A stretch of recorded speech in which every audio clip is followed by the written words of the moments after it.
Greetings, Jedi traders. David here of TradingFibs.com to bring you the weekly momentum outlook for week 11, 2017. It is March 12th.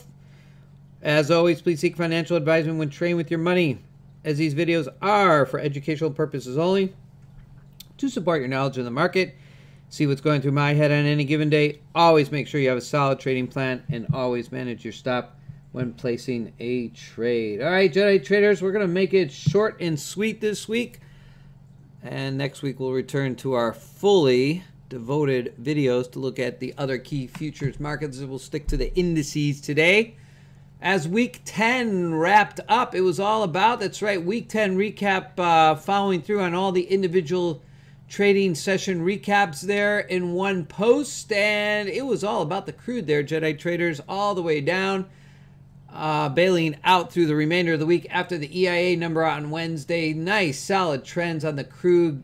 Get on it and ride the wave down as much as long as possible simply by following the Heiken Ashi bars. No need to challenge yourselves into what trend is. Trend looks pretty simple when you read it on a Heiken Ashi bar. Let's go ahead and expand that. There it is, HA bars. Nice, nice moves. Now, unfortunately, sometimes you get those long tails a lot easier than reading the charts on the left. So that's the preference here, and that's what we look at each and every day. All right, technical momentum outlook for week 10. Let's just hit the replay button here for a moment and take a look at last week as we do each week. Bottom line, until the market showed evidence of distribution, there it was, one trend, but probability of at least a pullback to close out last week's open gaps. Whoa. Yep, that's exactly where we went, Jedi traders. We opened up at 53.53, and we actually closed out some open gaps there this week, both on the NQ and the YM as well. ES not yet down here at 23.4875, but there it was all the way all-time high, leaving that open gap, and market repairs itself. So we start out with open gaps. Open gaps is a way not necessarily say that is where we are headed, but when momentum starts moving in that direction, that is a likely level that will be closed out. So with the market remaining at these all-time highs as the NQ continues to run up higher here, major 5,000 down here after resistance and breakthrough. Yeah, we got open gaps all the way down, so they're levels that you need to keep identified on your charts as the bigger picture continues to roll. But there it is, 52.3250, next open gap downside, 646 on the YM and 48.75 on the ES. Market on the charts as daily. Let's pull up the crude, one of those markets I tend to follow. Ooh, looks like after reject up here, 55.41 was the level almost obtained up there. Crude rolling down. Looks like we might just get to those open gaps down here, 46.51 and 45.63 downside as we roll through the week. All right, let's jump in to the bigger picture on the three indices, taking a look at where we are currently in momentum. The NQ sitting upside here. So on the range chart on the right hand side, these are the MML levels showing resistance upside as we waffle in between overbought and resistance high 51.56 and 53.90. Any breakthrough this week will be looking up to the next level up here, 429, 430, excuse me, 5430 would be your upside level to look at. Anything higher, we'd be looking to the daily chart, starting at 54.6875 and then all the way up to 46.47. All right, so with price action holding above the 51.44, the first level I'll be looking at is 54.6875 for the week, 54.6875, which we are currently in a continued uptrend with some major resistance here. As we can see, we need the breakout above 53.90. We're holding above a 10 EMA. We're holding definitely above the 50. Any pullback at this point, remember, don't forget the daily gaps. Let's drop that crude there, and daily gaps would be all the way back down to 52.3250. Well, 52.3250 would line us up just above the 50 EMA, 50 SMA, 50 period moving average on a daily. So that could be a level of contention if we were to break the 53.1250, which is the resistance here on the daily, as well as the 240-minute 4-hour chart. As we roll down here, we'd be looking at 51.5625, which is still below that 50 SMA. So that would really be the first level of support that I would look for before we actually got down these lower. So you match up the numbers on the charts, 53.1250 here on the range chart lines up with the resistance here, lines up with the resistance here on the daily. Any breakthrough there, start to look to the 50 SMA and then down to the 51.56. If we get down to 51.56 this week, that would be a huge drop, but that would be major support resistance as well as on the 4-hour chart. And you'd also be wanting to look at 52.40, which would be the 50 EMA cloud here, 51.44 cloud as well. All right, let's jump into the, let's take a look at the YM. Taking a look at the daily, the 4-hour, and the core setup as price action continues also to hold up above the 51.44 higher on the range charts. As price action really came up to that high MML level, reversal up here, 172.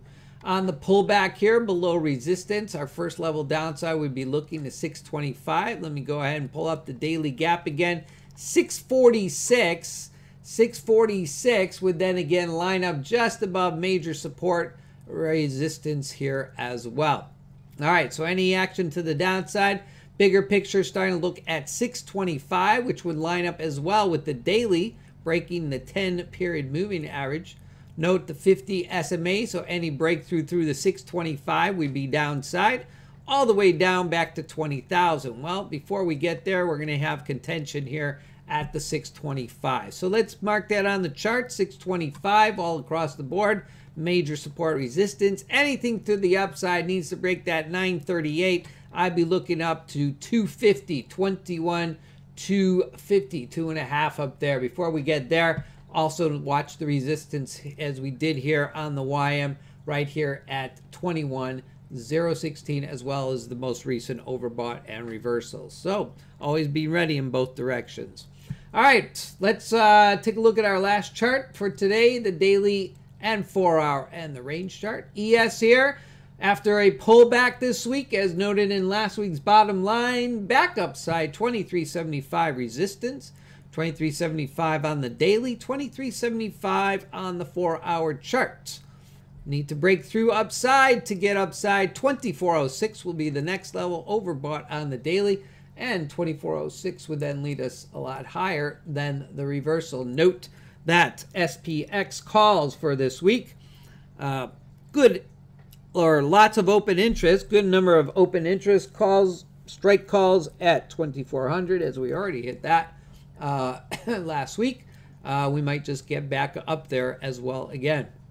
All right, so 23.75 all the way up to 2,400 plus some, 24.06. Any pullback, watch the 50 SMA as well as 23.1250.